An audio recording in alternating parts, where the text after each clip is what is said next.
हे मनुष्य, अब्राहम से इजराइल बना है और इजराइल में रहने वाले लोगों को इजराइली कहते हैं। अब्राहम से ही इस्माइली बना है, जिसको मुसलमान भी कहते हैं।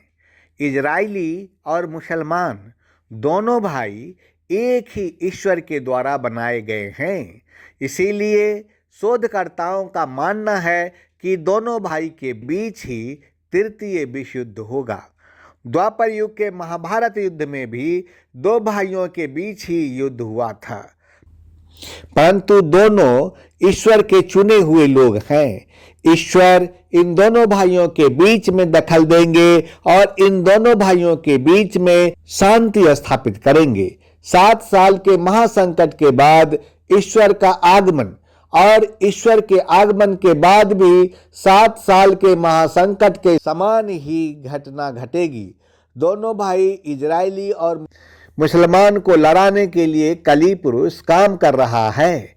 वर्तमान समय का जो शासक है और यह जो शासन है, ये अंधकार की सत्ता के बने बनाए योजना के अंतर्गत काम कर रहा है। जो विनाश पुत्र श्वेत कपड़ा पहन करके खड़ा है, वह इतनी चतुराई के साथ संपूर्ण मानव जाति को विनाश लीला में प्रवेश कराने के लिए आएगा कि कोई भी व्यक्ति समझ नहीं पाएगा, अथवा विनाश लीला का दानवीय तांडव नृत्य लेकर के आएगा, उसको कोई भी मनुष्य नहीं समझ पाएगा। यह बात संसार के लोगों को समझ में नहीं आ सकता। जो मनुष्य आज शासन कर रहे हैं उसको समझ में नहीं आएगा। अधिक दूरी तक मार करने वाला आप मिसाइलें बना रहे हैं, परमाणु बम बना रहे हैं, किसको मारिएगा?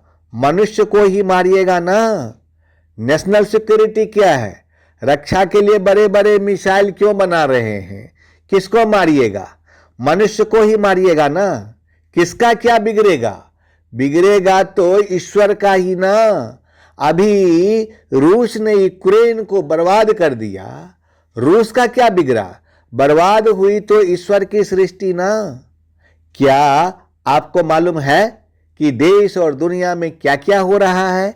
जरा ध्यान दे करके देखिए और सुनिए और फिर इस पर गौर फरमाइए। हे मनुष्य, क्या आपने देखा सभी देशों की रणनीति और सभी देशों की तैयारी?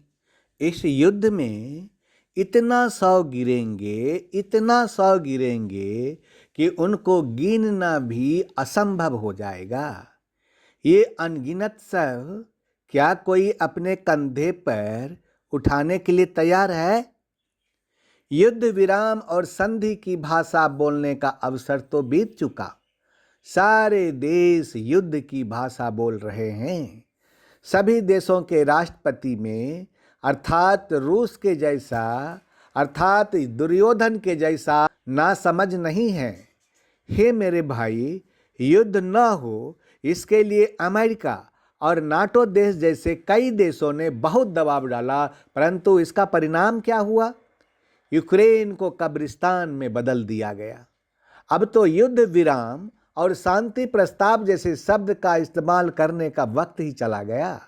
लेकिन वह अमेरिका हो या रूस, चीन हो या ताइवान, इजराइल हो या ईरान, नाटो देश हो या ब्रिटेन, सबके नींद उड़े हुए हैं। सच्ची माने में नींद तो किसी को नहीं आ रही है। पहले का युद्ध कुछ और था, लेकिन अब जिस युद्ध की बात की जा रही है ना, वह हृदय के दुर्ग की ईंट से ईंट बजा कर रख देगा। क्या आज किसी देश के मिसाइल परमाणु युद्ध को रोक पाएगी? क्या किसी देश का मिसाइल ईश्वर के इस सुंदर रचना को बचा पाएगी? कभी नहीं, कभी नहीं, कभी नहीं। किंतु हम अपने चाहने वालों का हृदय परिवर्तन कर ईश्वर के शरण में लाने का प्रयास अवश्य कर सकते हैं। अभी भी वक्त है अपने ज्ञान और बुद्धि का प्रयोग करना। जब तक परमाणु युद्ध का शंख नहीं बजे, तब तक यह आशा करते रहिए कि अपने चाहने वालों को बचाने हेतु उन्हें ईश्वर के शरण में अवश्य ही ले आए। अब कोई नहीं है ऐसा जो परमाणु युद्ध को रोक दे। वर्षों की तपस्या हाथ बढ़ाकर कर्म फल तोड़ना चाहती है। सारे वचनों, सारे प्रतिज्ञाओं के हाथ में आज परमाणु बम है। कोई देश के प्रेसिडेंट अभिमान के रथ पर सवार है तो कोई देश के प्रेसिडेंट आत्मविश्वास के रथ पर सवार है। लेकिन क्या किसी के अंदर इतनी क्षमता है कि महाविनाश की ज्वाला को बुझा दे, ईश्वर की इस सुंदर रचना को बचा ले जिसको ईश्वर ने मनुष्य को सुख भोगने के लिए दिया था। अब तो शरीर के इस सब से अपने चाहने वालों को बचा लें, इसी के लिए सोचना चाहिए। इनका नाम जीवन के पुस्तक में कैसे लिखी जाए, इसी के बारे में सोचना चाहिए। आंधी आने की आहट सुनाई दे तो लोगों को चाहिए कि बाहर में बिखरे हुए कपड़े और अन्य सामान को समेट कर घर में रख लें। अगर आपने ऐसा नहीं किया तो वह आंधी में उड़कर गुम हो जाएगा। ठीक उसी तरह जब परमाणु युद्ध की आहट सुनाई दे रही है तो बुद्धिमानी क्या कहती है?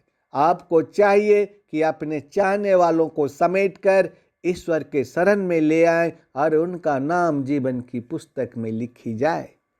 आज आपने अगर ऐसा नहीं किया तो सब के सब इस परमाणु युद्ध में लाश का शकल ले लेंगे और आप कुछ भी नहीं कर सकेंगे।